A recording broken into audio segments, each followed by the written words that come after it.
আমি বিএনপির মেয়ে বলে কিছু নাই। আপনারা কেন জানি সবকিছুর মধ্যে আবেগকে গুলিয়ে ফেলতে পছন্দ করেন। আমাকে নানানভাবে চেষ্টা করা হয়েছে সর্বশক্তি দিয়ে যাতে আমি হেরে যাই, বিকজ এটা একটা ইগো প্রবলেম হয়ে দাঁড়িয়েছিল যে দলের চেয়ে ব্যক্তির ইমেজ কেন বেটার হবে।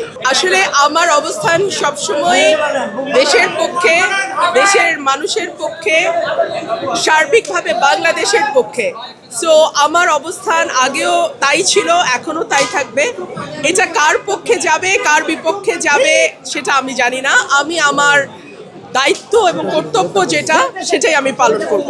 দেখুন, আগের 3টি নির্বাচনে বিএনপির উপস্থিতি ছিল না, সে কারণেই সেই সংসদটিকে অনেক সময় বলা হতো একতরফা সংসদ। এই নির্বাচনে আওয়ামী লীগের উপস্থিতি নাই। সো সেই দিক থেকে দেখতে গেলে বাংলাদেশের মিনিমাম 30% মানুষের রিপ্রেজেন্টেশন নাই। সো আমি তো আসলে খুব বেশি পার্থক্য দেখতে পাচ্ছি না। বিজয়ী দলকে আমি সবসময় অভিনন্দন জানাই, কিন্তু সেই সঙ্গে এটাও ভুলে গেলে চলবে না যে আমাদের 30% মানুষের কোনো রিপ্রেজেন্টেশন, মিনিমাম 30% মানুষের রিপ্রেজেন্টেশন এই সংসদে থাকবে না, সেটাও আমাদের মাথায় রেখেই সংসদটাতে বসতে হবে, চলতে হবে। 72 ঘন্টা ময়েশ্চার লক সমৃদ্ধ লিলি বডি ওয়াশ, শিয়া বাটারের গুডনেস স্কিন রিপেয়ার করে রাখে সফট ও গ্লোয়িং। দেখুন, আমি এই মুহূর্তে তো দলের কার্যক্রম নিষিদ্ধ আওয়ামী লীগের, সো তাদেরটা কিভাবে ফিরিয়ে আনা যায় সেটা তো আর আমি এখন বলতে পারবো না। তাদের নির্বাচনে অংশ নেওয়ার সুযোগ যদি দেয়া হতো তাহলে দেখা যেত মানুষের ভোটেই যদি তাদের প্রত্যাখ্যানের ব্যাপার থাকতো, মানুষ তার ভোটের মাধ্যমে জবাব দিত। মানুষের ব্যালটের প্রতি আমাদের আস্থা এত কম কেন? মানুষ তার জবাব সবসময় সঠিকভাবে দেয়। ধরুন আমার এলাকার কথাই ফর এক্সাম্পল, মানুষ কিন্তু ব্যালটে প্রার্থী বেছে নিয়েছে এবং এই সুযোগটা মানুষকে দেওয়া উচিত বলে আমি মনে করি।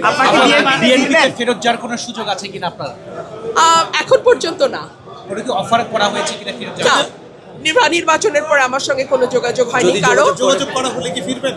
ঘরের মেয়ে না না, ঘরের মেয়ে মানে কি? আমি ব্রাহ্মণবাড়িয়ার মেয়ে, আমি ব্রাহ্মণবাড়িয়ায় ছিলাম, আছি, ভবিষ্যতে ব্রাহ্মণবাড়িয়াতেই থাকবো। আর বিএনপির মেয়ে হিসেবে আপনি কি বলবেন? আমি বিএনপির মেয়ে বলে কিছু নাই। আপনারা কেন জানি সবকিছুর মধ্যে আবেগকে গুলিয়ে ফেলতে পছন্দ করেন। আমি একটা দলের সমর্থক ছিলাম এবং আমি দেশ এবং মানুষের পক্ষে কথা বলেছি সেই দলের হয়ে। তারপরে আমাদের মধ্যে মতের মিল হয়নি, আমি সরে গেছি। এখানে আসলে আবেগকে নিয়ে আসবার কিছু আছে বলে আমার মনে হয় আবার না। নারীদের অধিকার রক্ষায় এই লড়াইটা আপনার কেমন ছিল? এই লড়াইটা আমার খুবই খুবই কঠিন ছিল ন্যাচারালি, বিকজ একজন স্বতন্ত্র প্রার্থী একটা দলের জোয়ারের বিপক্ষে দাঁড়িয়ে ভোট করা, ডেফিনেটলি এটা কঠিন ছিল এবং আমাকে নানানভাবে চেষ্টা করা হয়েছে সর্বশক্তি দিয়ে যাতে আমি হেরে যাই, বিকজ এটা একটা ইগো প্রবলেম হয়ে দাঁড়িয়েছিল যে দলের চেয়ে ব্যক্তির ইমেজ কেন বেটার হবে। দেশের পক্ষে, মানুষের পক্ষে, সাধারণ মানুষের পক্ষে এবং বিশেষ করে আমার নির্বাচনী এলাকা সরাইল, আশুগঞ্জ এবং বিজয়নগরের একাংশ অত্যন্ত অবহেলিত, পিছিয়ে পড়া এবং প্রান্তিক মানুষ সেখানে বাস করেন। তাদের ভাগ্য এবং জীবন মান উন্নয়নে আমি সর্বাত্মকভাবে কাজ করব।